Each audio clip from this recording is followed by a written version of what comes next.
kita membaca doa terlebih dahulu. Siapa anak-anak yang mau memimpin? Saya, Pak. Rafa mau memimpin ya? Ya, pimpin Rafa. Mari teman-teman, sebelum belajar kita berdoa dulu. Berdoa dimulai.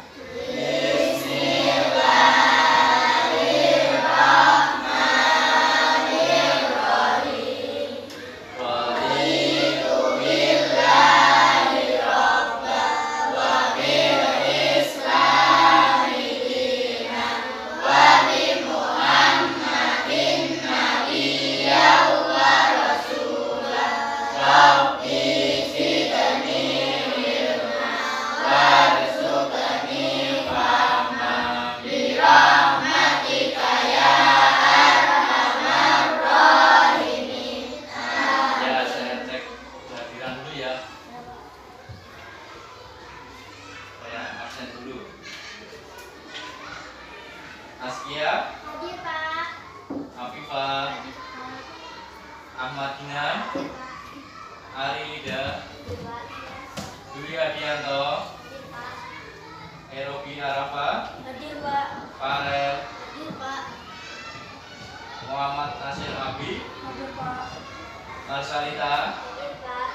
Melisa, Hadir, Pak. Muhammad Rizky, Hadir, Pak. Mila, Hadir, Pak.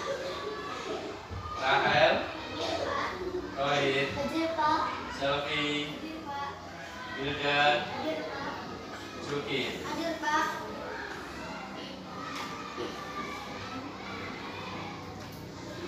Kali ini Pak Guru mau jelaskan tentang kebersihan. Kebersihan itu dalam Islam anadofatu innal iman, riwayat Ahmad ya, hadis riwayat Ahmad. Kebersihan itu sebagian dari iman ya. Dalam Islam setiap muslim diwajibkan agar senantiasa menjaga kebersihan, entah menjaga kebersihan badan maupun kebersihan lingkungan atau tempat tinggal. Sebab kebersihan menjadi bagian dari ibadah. Selain itu, kebersihan juga cerminan pribadi seorang muslim ya. Jadi kita harus bisa menjaga kebersihan badan. Kebersihan badan misalnya dengan cara apa? Mandi. Ada anak semua tadi mandi? Mandi ya. Setiap pagi pasti mandi ya jika mau sekolah ya. Menjaga kebersihan lingkungan atau tempat tinggal ya. Misalnya kalau di rumah, di depan rumah itu ada halamannya ya. Jadi dibersihkan ya, disapu ya, dibersihkan. Membantu tidak? Membantu orang tua tidak kalau di rumah? Bantu ya, orang tuanya dibantu ya jika di rumah ya. Kebersihan lingkungan erat kaitannya dengan masalah kesehatan. Lingkungan yang bersih adalah lingkungan yang sehat. Kelalaian dalam menjaga kebersihan lingkungan merupakan awal dari mewabahnya berbagai penyakit. Banyak wabah penyakit yang disebabkan oleh lingkungan yang kotor. Ya. Misalnya kalau lingkungannya kotor itu bisa menyebabkan apa? Ada yang tahu? Sarangnya nyamuk. Kalau kotor, selokannya kalau kotor bisa menyebabkan apa? Banjir. Kalau selokannya kotor ya. Jadi kita harus bisa menjaga kebersihan lingkungan. Kebersihan lingkungan dimulai dari kebiasaan membuang sampah pada tempatnya, sebagaimana ajaran mulia yang menyetarakan membuang sampah dengan sedekah. Watu mitul ada minat toriki sodakoh ya, yang artinya memungut duri atau sampah di jalan termasuk sedekah ya. Perintah membersihkan lingkungan, tempat tinggal dan tempat ibadah secara tersirat diperintahkan pada Nabi Ibrahim untuk selalu menjaga kebersihan Baitullah, tempat beribadah, rumah Allah. Hendaklah perintah ini ditauladani juga bagi setiap muslim dalam menjaga kebersihan lingkungan ya. Nah, misalnya anak-anak semua kalau di jalan menemukan sampah harus apa?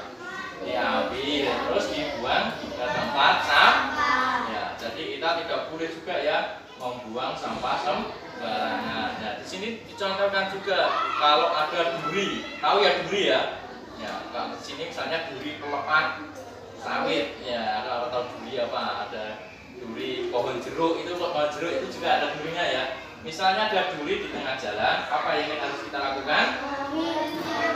Mengambilnya, terus apa? Dibuang ke tempat sampah ya. Jadi itu termasuk apa? Sedekah ya menurut Nabi ya. Kita harus bisa menjaga kebersihan di lingkungan. Nah, sekarang kalau sampah ya, sampah adalah sisa buangan dari suatu produk atau barang yang sudah tidak digunakan lagi, tetapi masih dapat didaur ulang menjadi barang yang bernilai. Sampah organik adalah sampah yang berasal dari sisa makhluk hidup yang mudah terurai secara alami tanpa proses campur tangan manusia untuk dapat terurai ya. Sampah organik itu ya misalnya apa? Kayak daun gitu ya. Kalau daun itu bisa terurai sendiri ya, bisa membusuk sendiri ya. Sampah organik bisa dikatakan sebagai sampah ramah lingkungan, bahkan sampah bisa diolah kembali menjadi suatu yang bermanfaat bila dikelola dengan tepat ya. Tetapi sampah bila tidak dikelola dengan benar akan menimbulkan penyakit dan bau yang kurang sedap hasil dari pembusukan sampah organik yang cepat ya. Jadi kita harus bisa ya, kalau sampah yang berasal dari pohon itu kan kita sapu kan ya, daun-daunnya kita sapu, itu bisa terurai sendiri ya.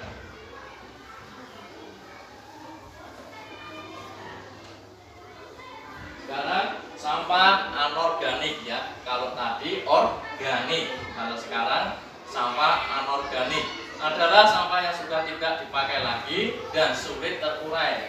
Sampah anorganik yang tertimbun di tanah dapat menyebabkan pencemaran tanah karena sampah anorganik tergolong zat yang sulit terurai dan sampah itu akan tertimbun dalam tanah dalam waktu lama. Ini menyebabkan rusaknya lapisan tanah ya. Ya misalnya kalau yang anorganik itu yang sulit terurai, misalnya apa itu? Plastik ya, limbah seperti plastik ya, yang misalnya jajanan itu ya, tempat bungkusnya jajan itu biasanya dari plastik, itu sulit terurai ya. Jenis-jenis sampah organik, berdasarkan jenisnya sampah organik dapat digolongkan menjadi dua, antara lain sampah organik dan basah dan kering. Sampah organik basah adalah sampah organik yang banyak mengandung air.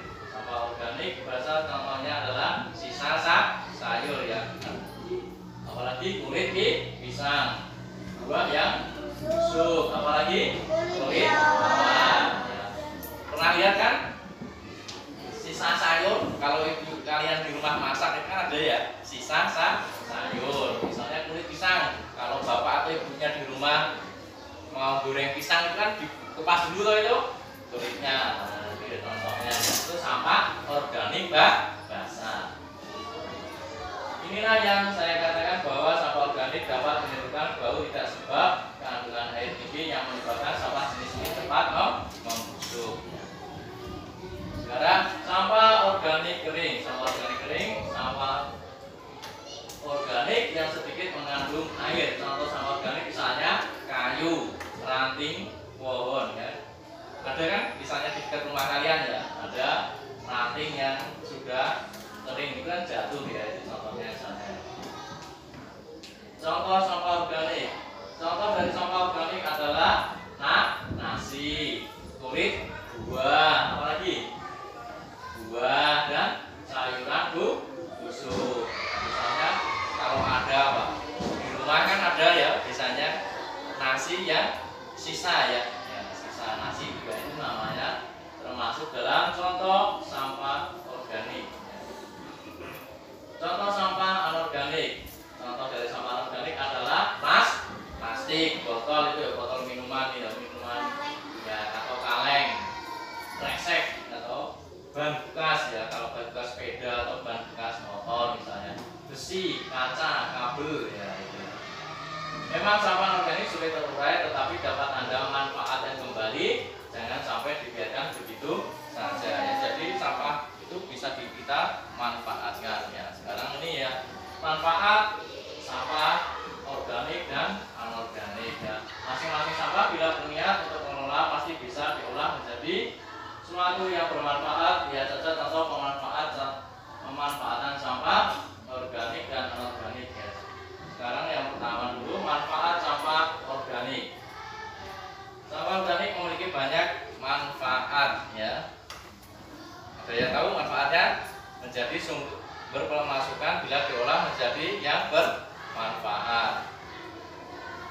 organik untuk kompos ya atau pupuk ya. Sampah organik seperti buah-buahan yang sudah busuk dan sayuran dapat dibuat menjadi sesuatu yang berguna, antara lain kompos.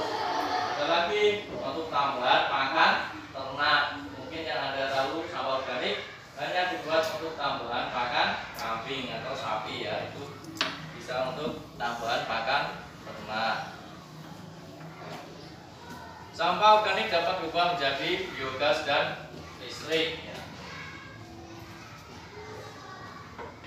Sampah organik yang berasal dari kotoran hewan maupun manusia, limbah tempe dan tahu digunakan sebagai bahan utama. Ini bisa dijadikan sebagai sumber listrik ya. Sampah adalah suatu bahan yang telah dibuang atau tidak terpakai oleh pemiliknya. Manfaat sampah organik, manfaatnya bisa kita manfaatkan dengan membuat kerajinan dari sampah. Misalnya sampah plastik dapat dibuat tas atau taplak meja atau pernak-pernik ya. Misalnya anak-anak pernah beli apa? Es krim, itu stiknya bisa dibuat kerajinan, bisa kerajinan tangan ya. Kalau dibuat yang bagus bisa menjadi apa? Ya pensil nanti bisa dijual ya. Kalau bagus bisa menjadi ekonomis ya, bisa menghasilkan uang ya. Saya simpulkan ya tentang kebersihan lingkungan ya. Tadi kalau kebersihan lingkungan kita harus bisa menjaga kebersihan badan. Atau kebersihan lingkungan kita harus apa? Bisa apa? Menjaga lingkungan menjadi bersih ya. Jadi kalau membuang sampah itu harus pada tempatnya ya. Sampah juga tadi ada sampah organik dan juga sampah anorganik ya. Kalau sampah organik tadi yang bisa terurai ya. Kalau sampah yang anorganik yang tidak bisa terurai. Contohnya tadi apa? Sampah organik tadi daun yang sudah kering ya. Kalau yang anorganik contohnya apa? Plastik ya. Plastik itu botol, apalagi tadi contohnya kaca, apalagi kabel atau besi ya, itu sulit terurai ya, lama ya. Beda dengan yang organik. Kalau organik itu bisa terurai ya.